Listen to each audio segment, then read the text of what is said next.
We're going to conclude by looking at some dream varieties, including recurrent dreams, nightmares, lucid dreams, and creative dreams. 50 to 80% of college students report having recurrent dreams. Recurrent dreams can continue to occur over a period of a few months to many decades, and their frequency can range from a couple of times per week to a couple of times per year. They are most likely to begin in childhood, next in adolescence, and least likely in adulthood. About 2/3 are nightmares, mostly involving the dreamer getting chased or attacked by others, or threatened by natural disasters like hurricanes or floods. For many, they eventually cease, but not for all. If they reappear after a period of absence, it's usually during times of waking life stress. So, what do we know about nightmares? Nightmares are dreams that result in feelings of extreme fear, horror, distress, or anxiety. They usually occur in the latter half of the night and can often awaken the dreamer. Frequent nightmares are most common in children beginning before the age of 10. In fact, they are so common they are considered a normal part of development. Most people outgrow frequent nightmares, but not all. Anxiety and stress can trigger nightmares, as can some medications or withdrawals from some meds. Excessive alcohol consumption, eating just before bedtime, and some sleep disorders. And nightmares sometimes appear without any clear trigger. Until recently, research on nightmares was focused on looking for dysfunction. Researchers tested and compared people who had frequent nightmares with none of the clear triggers with those who do not.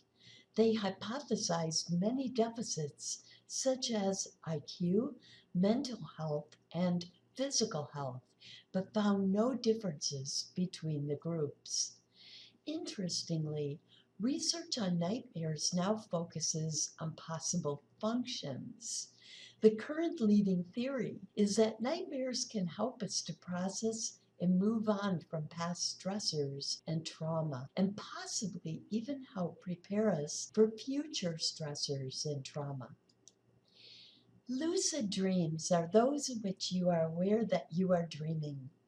A small percent of people are self-avowed lucid dreamers and extensively study and practice gaining some partial consciousness in their dreams.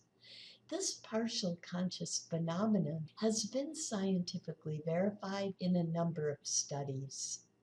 In a typical such study, self-avowed lucid dreamers have been given an instruction before going to sleep in a sleep lab to give a prearranged signal when they are having a lucid dream, like perhaps twitching a finger 3 times.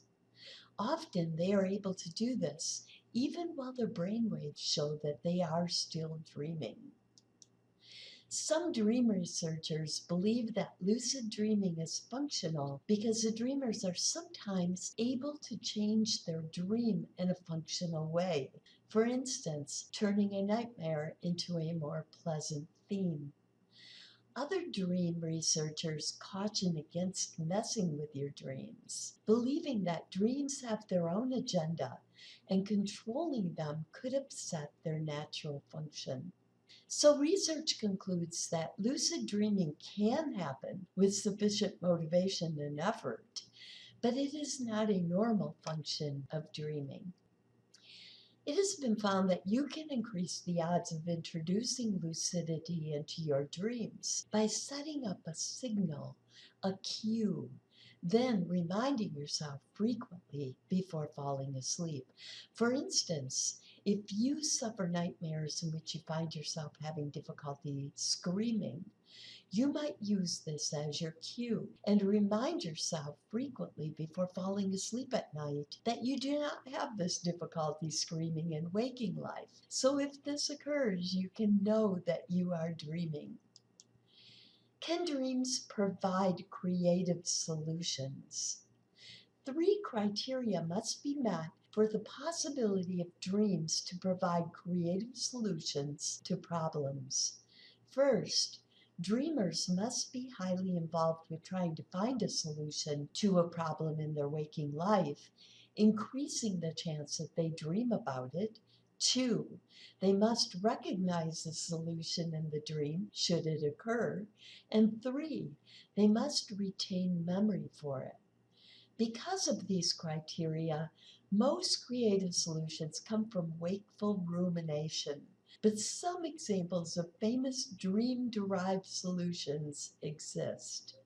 Even more common is the incident of artists finding inspiration for works of art in dreams. A more interesting question is this: how can less rational processes produce creative solutions at all? Creativity often requires thinking outside the box. And as you know by now, dreams involve a reduction in logical thinking, thus removing many seemingly logical boundaries. Before we conclude, here is a final word on dream analysis or interpretation. As we have discussed, although dream analysis is not a science, there are many things we can and do study about dreams scientifically, as you've begun to see, like their content, form, processes, functions, dysfunctions, and more. Also, dream interpretation is not a science, but neither is tennis, nor dancing, nor reading. But these things can still be enjoyable and entertaining. And every poet, painter, writer, sculptor, etc., knows that inspiration can be found in anything, including dreams. We will revisit attempts to interpret dreams later in this class when we explore theories of dreaming past to present. This concludes our lecture on dreams, the noun. Our next lecture will cover dreaming, the verb. In other words, we will next explore the process of dreaming.